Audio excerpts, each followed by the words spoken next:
Joe? Oh, no. Why don't you go home? You must be dead on your feet after all the work you've done this week. No.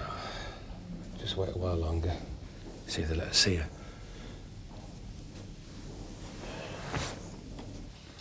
Jess, you can't just shoot off to Scotland without asking us about it. Well, I mentioned it to Mum and she said it would probably be all right. I did not. Oh, yes, you did.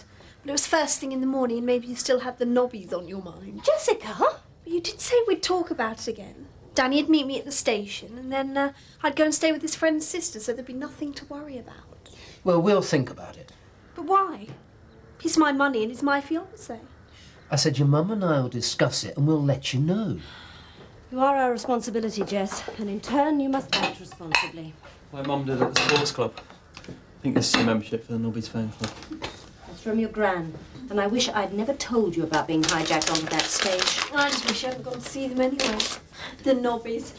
All right, maybe it was a mistake. But if I hadn't gone, I wouldn't have known how bad it was, would I? There must be some sort of logic in that statement.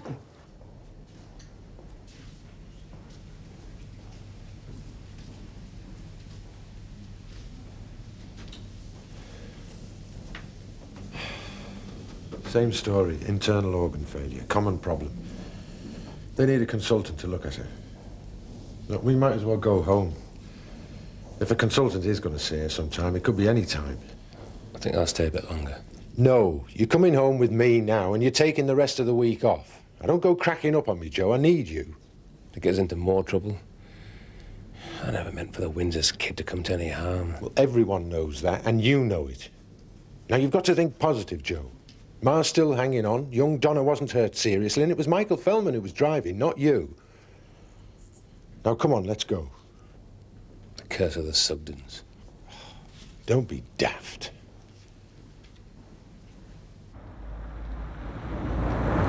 Thanks, Tom. I don't think we can have too many steamrollers. Sounds good to me. I'll phone the manager of the Royal Hotel later. Thanks. Bye. Can I phone the printer's note? Sure, just one more call. Frank? All right.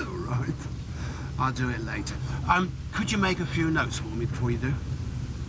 The manager of the Royal Hotel in Skipdale, he needs a site for a tent at the Steam and Craft Fair, and I need to talk to David Harcroft and Alan Sexton about some power and gravel.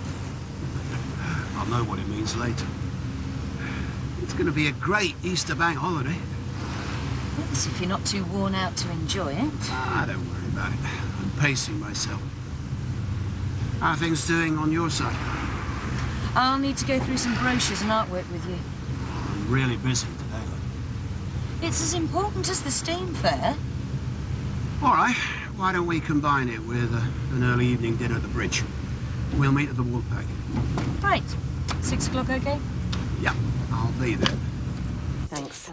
Now, why would she want to go and see a bunch of kids prancing about when she's got me? They weren't kids. They were big, fit men. And I do mean fit. Ask Anne-Harry McAllister. She got a very close look at them. Was she there? There. She was up on stage with them. We practically had to drag her off one of them. She was wild. I can't believe it. Well, you know what these so-called prim and proper people are like when they're out? I mean, just look at me. Yeah, so it looks as though I missed a good night then. You certainly did. And I managed to raise £1,000 for the trust fund. The Woolpack only managed 200. Really? Couldn't see a way to organising a benefit night for us, could you? You must be raking it in as it is. You've got to be joking. If people don't support us, they're going to lose us. And then they'll really be sick when they've got to travel miles to some supermarket just for a pint of milk. Yeah, well, you'll be all right when you've sued the Sugdens over Donna's accident, won't you? No, it won't be that much. And it's nothing personal. Our solicitors are sorted out with their insurance company. We're staying out of it. Yeah, I don't blame you. Insurance companies make a fortune anyway, don't they? Yeah. So how are the Samson badges selling?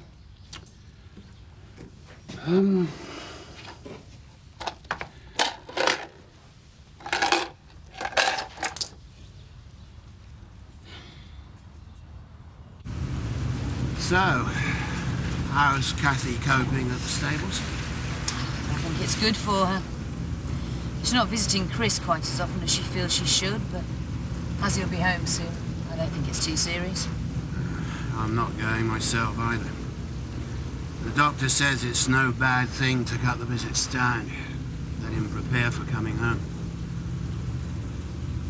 Does Kathy ever talk about it, George? No. And I'm glad she doesn't. I just hope I've got through to him. He's gonna need Kathy for a while. What exactly do you expect of her? You know what I hope she'll do. Well, no, I don't know. First of all, you're telling her she should have a job, so she won't be giving all her time to looking after Chris. True. Then you're complaining about her not taking her responsibilities seriously enough. I was worried about her getting as housebound as Chris. That's before I knew about the affair.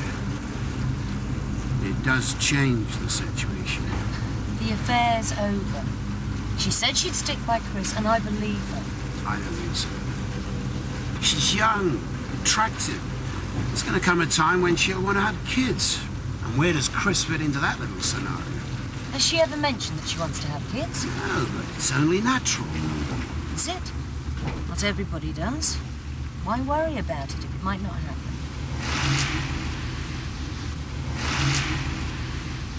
Is your real worry that you might be left looking after him? It has crossed my mind. God knows how many arguments we'll have if Kathy does leave Chris for me to look after. Well, cross that bridge when you have to. If you have to, that is. I did my fair share looking after Jean. I stuck by her. Yeah, because you had me to help. And sleep with. Don't turn your back on him, Joe. It's what my mother probably did. Don't, Michael. The lad is off his head. How can you live with yourself, eh? How can you walk down the street as if you've got a clear conscience? Well, you're a fine one to talk. The mess you've left me in. For goodness sake, Joe, not in here. You should have told us you couldn't ride on that tractor. It's your fault as much as it is mine. Michael, that's enough. Come on. I'm sorry, Jerry. That is a sample of what I have to put up with all the time. Yeah, but maybe I shouldn't have snapped at him. It's just I'm under so much pressure at the moment. Buy a pint. Yeah, why not? Pint, please. Afternoon. And large Scotch, please. Do you hear about Leland Whiteley's contribution to the disaster fund, Alan? No, and personally, I'd rather people didn't make a fuss about the fact that I donated £200. She gave 1,000.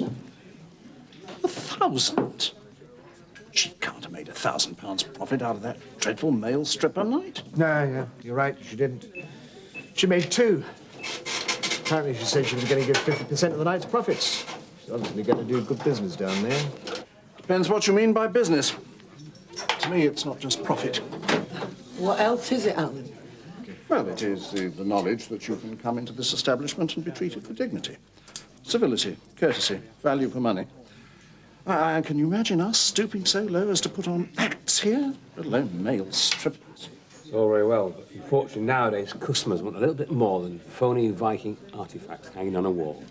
Well, we are planning a musical evening. You are? Good food is what they want. Yeah, and not like that stupid wine bar. Fancy food at fancy prices. You want to serve good old-fashioned country grub. Yorkshire pudding, cream tea, stuff like that. You're going to win it. Yeah, but I still think we need some music. Yeah, sounds good to me, but why not do both, eh? Well, no harm in trying, is there? Now, that sort of thing wouldn't have happened in MacArthur's time. I intend to do something about that. Yeah, well, you're just going to talk to them and you're not going to blow your top, right? Yes, Mrs. Turner. Oh, what are you having? Just a quiet word first, Joe. It's all right. There's no change in Mar's condition. But the health and safety have been on. Don't tell me. They're going to prosecute. Yeah, I'm afraid so. Official notice that they're going ahead. Could cost us a lot of money, Joe. Why, though? Why now, Jack, eh?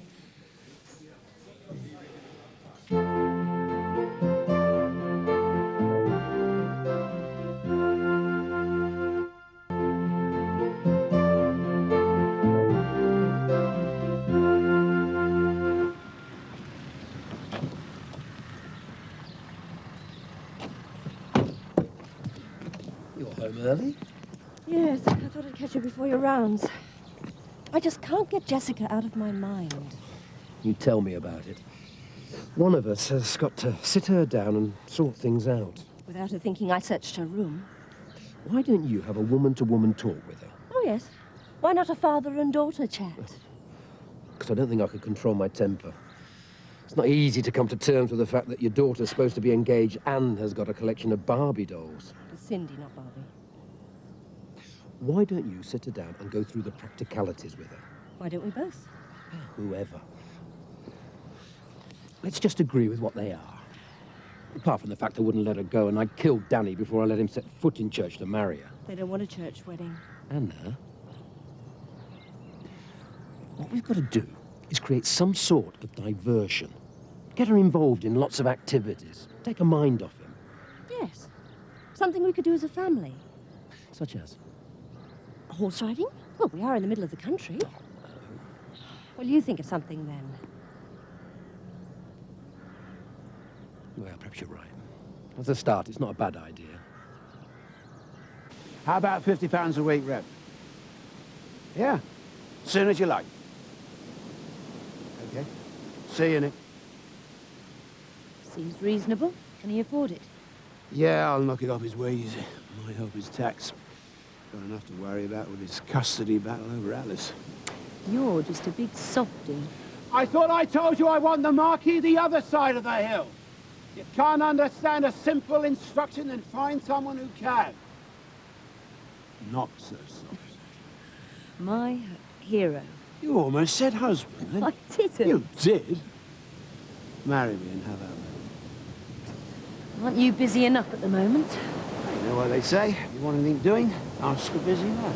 Who should be on his way to meet the manager of the Royal Hotel? You can take this as a formal proposal.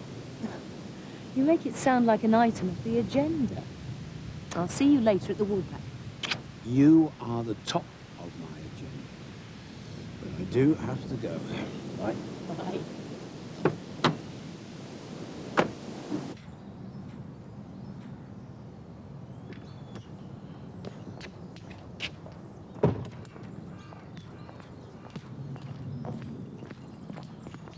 Hello, Kim. Hi. Has Frank arrived yet? No, I haven't seen him. Mind you, I'm a bit early. Could do the business with her. Where are you going? We'll see. Mr. Turner. Yes? Just want to apologise for littering your tables. And it won't happen again.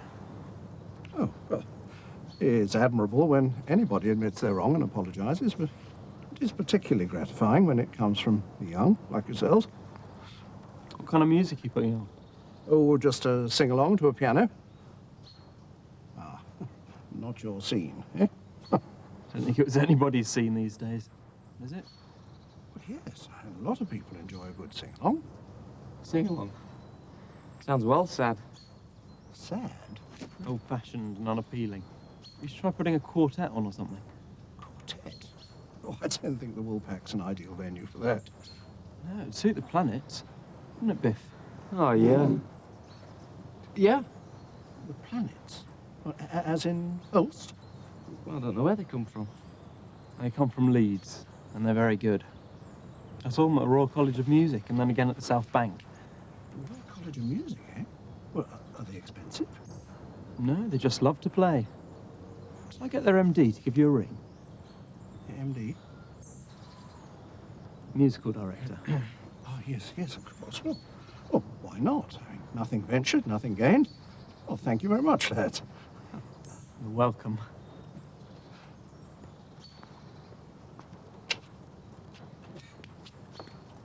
I could do the business with her as well. Oh, you're sick. Yeah, what about you? Excuse me. Do you happen to know where Eric Pollard lives, please? Sorry, no.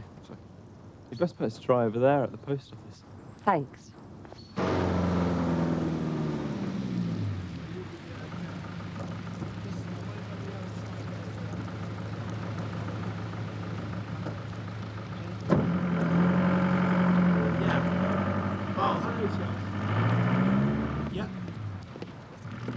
don't know. Sometime tomorrow.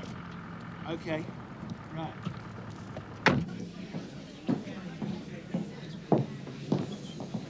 Oh, what sort of man would stand you up, Kim? Very busy man who's taking too much of it. The orange juice. All right, lads and lassies? Oh, there's a woman in the shop looking for you. Oh, yeah? Kim Bassinger? Or was it Madonna? Looked a bit like Shirley Ann Field, but it wasn't. She was. I don't know where you lived. Oh, well, she's keen enough, she'll find me. Cheers. Oh, how's your mum, Jack? Well, the official line is that she's off the danger list, but she's still critical. Best wishes, eh? Best wishes? How the hell can you say that after what you're doing to us? Go on. Answer me that. If you're talking about the lawsuit, then you're out of order. That's between our solicitors and your insurance company. No, it isn't. It's between you and us. I mean, that's what you get, Jack, for being friendly to their kids. Stabbed in the flaming back. There wouldn't be a problem if you'd looked after her properly. Just leave it, Joe. There's nothing to be gained from arguing in public. But they're laughing at us. He's not bothered about he's just rubbing it in. Hey, that's rubbish. I was genuinely bothered. And she's right. This isn't personal. What's going on? All right, let's step outside now. Come on, Windsor, we'll make it personal. Don't be stupid. Jack, I think you'd better take him home. Oh, typical you, Turner. Sticking up for them. Sorry about that. It's all right. I know the pressure you're under. Joe, don't make a fool of yourself. You've had a drink, and people understand what you're going through.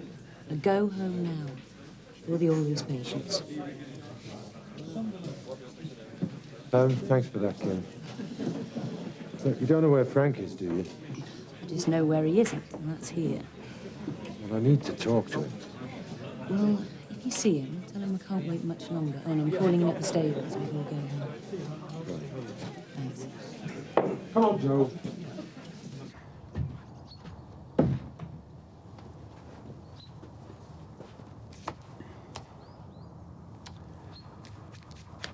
Tired? Yeah, it's been a long day.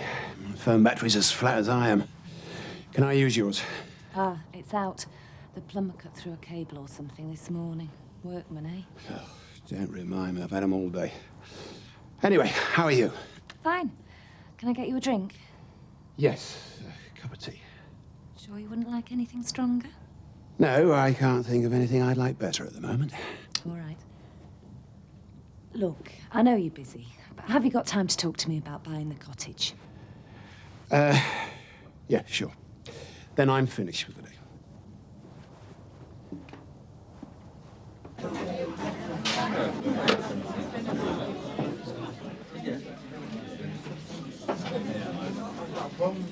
No. I would appreciate it if you leave these premises immediately. What do they want? They're only on a disaster holiday. Oh, what? They're touring the country, staying in places where there's been disasters. They wanted to know if I'd got a room for them. It's unbelievable. That map with the crosses on there. They weren't the sites, were they? Yeah, I'm talking about buildings. I hate to mention it, Alan, but, Right, now that, Kim, is a monument. It's not a tourist attraction. As if. I bet that woman who inquired about me in the post office will turn out to be something like that. Oh, now then, Eric, you never know you're not. Well, let's talk about Mr. Whittle. I don't wish to gossip in any way, but has anybody seen Seth since he went off after the widow Eggleton? right, that's it. I've lost the mood now. Oh, give over. Bring the bridge and I'll throw an extension. Mood's gone. I'll go and hope to find him eventually. If he arrives, tell him he knows where we live. I can't imagine Anne Harold McAllister getting up on stage with anyone, let alone the nobbies. Oh, she was really letting herself go. You should too from time to time. How do you mean? Well, it's all right being off the bottle, as long as you don't bottle things up. You look like you could do with a good night out. Which is exactly what I'm planning to have, I hope. Anywhere nice? No, over to Wallpack and then the bridge. Ah, no wonder you're not very popular at home. I've been looking everywhere for you. Kim said if I saw you to say that she's calling in at the stables and then going home. Just tell her you were discussing the bungalow with me. It'll be all right. Look, I know you're pushed, but could you just spare me a minute? Go on, far away. So, I just get my solicitor to contact yours, do I? Or should it be Kathy and Chris's? My man. Go on, Jack.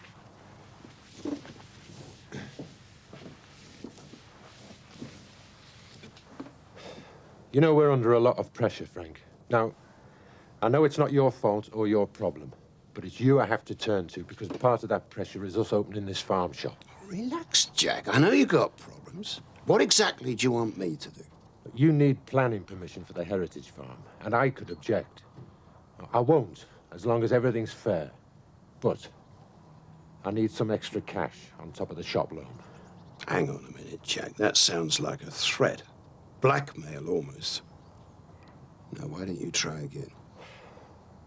Look, I don't mean it to sound like that. It's just that I'm desperate. Now, Sarah's due soon. I doubt if Ma's going to pull through, and I'm frightened of Joe cracking up. Now, I'm sorry if it sounded like a threat, but I'm desperate for about £2,000. And the health and safety people are prosecuting us. We'll work something out. Well, is that a yes or a no to the cash? It's a yes. Thanks. I don't want charity, just a fair deal. So you don't need to apply to the disaster fund again? Well, I never really wanted to in the first place. I know. You take a check? I'll take it in goat's cheese if the bank will accept it.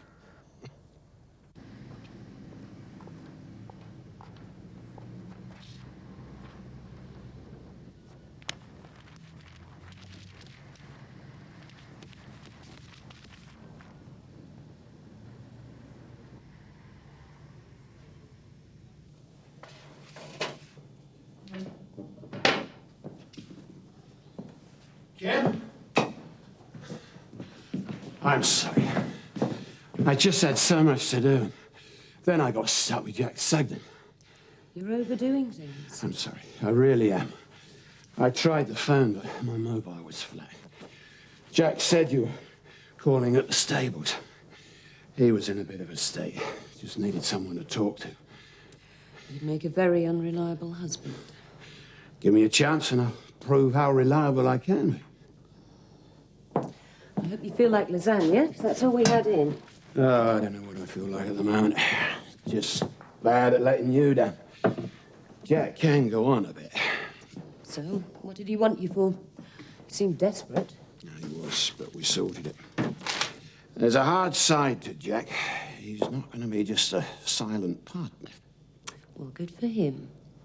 And neither am I. Understand? Understand.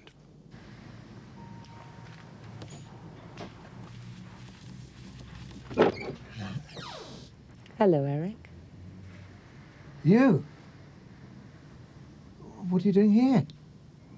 I saw your picture in the paper. Thought I'd better see if you'd lost your memory. They captioned you Eric Pollard, widower. Have you forgotten that you're Eric Pollock and you're still married to me?